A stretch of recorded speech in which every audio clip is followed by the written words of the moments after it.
Hi everyone, welcome back to my channel. So for today's video, I'm going to be reviewing the Numero 8 mini bag from Polene. And this bag is relatively new. It's been out for a couple months now, and I basically bought this bag right after it was released. So I've been using it for a while now, and I noticed that there's not much information about this bag on YouTube so far. So I wanted to put this review together for you guys so it can help you make a decision if you're thinking of purchasing this bag. And if this is the first time you're watching one of my videos, then hi, my name is Carol, and my channel is all about luxury, fashion, and style tips for the working woman. I do a lot of handbag reviews on my channel, so if you like this video, please do check out my channel, watch a few more of my other videos, and consider subscribing as well as hitting the notification bell so you don't miss out on my future videos. With that being said, let's get straight into this video. The Numero 8 line of handbags at Polene comes in two sizes. There's the larger Numero 8 bag that is $380 US, and then there's this Numero 8 mini that I have that costs $290 US. And both sizes is available in 5 colors. There is this camel color that I have, as well as a black color, a taupey gray color, a kind of blush pink color, and then there's also like a pistachio green color too.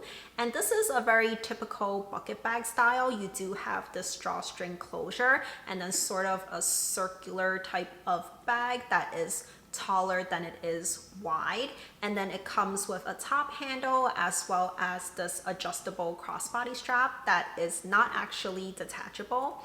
And then on the bottom of the bag you do have these 4 little feet to protect the leather down here, and then on the inside of the bag it is just one open space, and the inside is actually lined in suede, which I absolutely love. And the leather on this bag is a calf leather. The most unique thing about this bag, I would say, in terms of the design, is definitely how instead of just a circular shape that is very typical of a bucket bag, this one is kind of scalloped. So there are a total of 6 pleats all around the bag. And I think that just adds a very nice feminine touch to this bag that I don't think you usually get with a bucket bag style. I never really considered buying a bucket bag until I saw this one because I just didn't think that bucket bags really suited my style. But then when I saw this one, I thought, this is the bucket bag that is made for me. So of course, since it was such a good price point, I decided to purchase it. One thing that I quickly want to mention, since this is so close to my face, is when I purchased this bag initially, there was a very strong smell coming from this bag. It wasn't really like a leather scent, it was like leather mixed with something else, but that scent has, for the most part, dissipated quite a bit, but since this is so close to my face right now, I can still smell some of it lingering. So just keep that in mind that when you get this bag, it might smell, but most of it should go away after a while. And overall, I really do love this bag, and I'm so glad that I decided to buy it, but it's not perfect. So next, I'm going to talk about the pros and cons. So let's start with the pros first. So I think the biggest pro of this bag is definitely the price point. I think $290 US is an amazing price for a bag that is fully leather, that has a suede interior lining, as well as has these metal feet on the bottom. A lot of bags that cost way more than $290 US don't even come with those same features. So I think that for what you pay, you definitely are getting your money's worth. And another thing I love about this bag is it is so lightweight.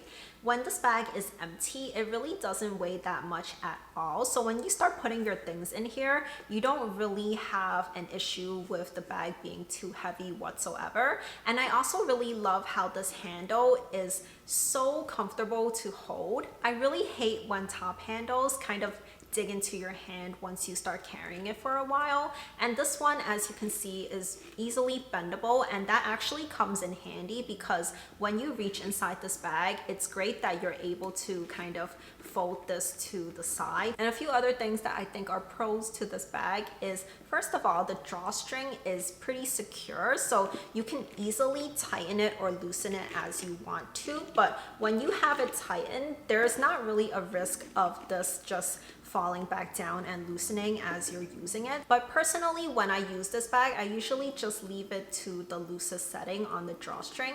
I just think that this detail hangs a little bit better when it's loosened, and I don't really find that having it loosened like this makes it so that the bag isn't as secure as I would like it to be. I still think that your items are pretty safe in here because this opening isn't that big to begin with. And the last pro is I really like how they designed the adjustments for the crossbody strap. So on this crossbody strap, you do have a total of 5 adjustments that you can make, and if I were to wear this bag crossbody versus over the shoulder, I do have to change this up a little bit. And a lot of crossbody straps tend to have a sort of buckle detail for you to change the adjustments, and what happens when there is a buckle involved is there tends to be a sort of crease mark where the leather on this crossbody strap meets the buckle, and when you change up the adjustment, it just ends up looking a little bit ugly because you do have that crease that then shows up. But for this one, instead of having that buckle, it's more of a button detail. So you just have to unbutton it from one adjustment hole to a different one. And I think that makes this crossbody strap lay a lot better like that. So I just think that this is a better way to do it. If you don't really change up the adjustments on your crossbody strap usually, then this isn't going to be much of a pro or an issue for you. But I just wanted to mention that because that's something that I noticed with this and I really like it. On the flip side, there are some cons to this bag, and even if I had known about these cons before buying this bag, they wouldn't have been deal breakers for me, but I don't know, maybe you won't find them acceptable. So I'm going to start with the more minor issues I have with this bag. And the first one is really more of an aesthetic thing more than anything else.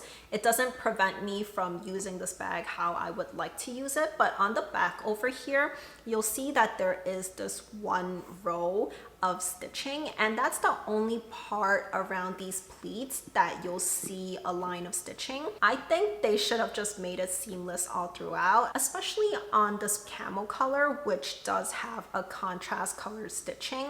It's very apparent, and I really just wish that that wasn't there. And the other thing is this crossbody strap, as I mentioned briefly before, is not detachable. And since I tend to use this bag mostly as a top handle, like 99% of the time, I want to say, this really doesn't need to be here. And even if they didn't make it detachable, I kind of wish that they at least attached it to D-rings. I don't always think that this crossbody strap sits nicely when it's hanging down because it kind of has to maneuver around this knot detail here, whereas if it was on a D-ring, then it would just hang straight down. Those are the 2 more minor issues I have with this bag, but I think the biggest con is that this handle kind of gets in the way a little bit when you're trying to access the contents of your bag. I did mention that this is very flexible and you can easily push it aside,